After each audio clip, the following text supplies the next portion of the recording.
গত ক্লাসে আমরা প্রিফিক্স নিয়ে আলোচনা করেছি। প্রিফিক্স অর্থ হচ্ছে উপসর্গ, যা শব্দের শুরুতে বসে।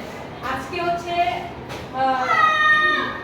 সাফিক্স নিয়ে নিয়ে আলোচনা করবো। সাফিক্স অর্থ হচ্ছে প্রত্যয়। সাফিক্স হলো এমন এক শব্দ যা হলো শব্দের শেষে বসে শব্দের অর্থকে পুরোপুরি পরিবর্তন করে দেয়। আমি এখানে একটা সংজ্ঞা লিখছি।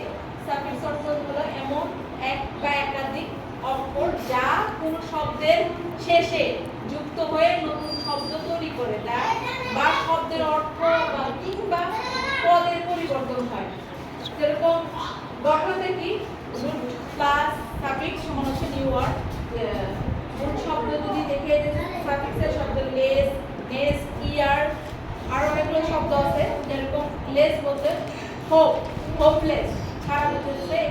নেস এর গুণ বোঝায় কাইন্ডনেস, কাইন্ডনেস। এরকম আরো হচ্ছে যেরকম যদি বলি কোনো ব্যক্তির কাজ বোঝাতে, যেরকম টিস, এটা হচ্ছে শিক্ষা। এর সাথে যদি ই আর দেওয়া যায় হচ্ছে টিচার বোঝায়।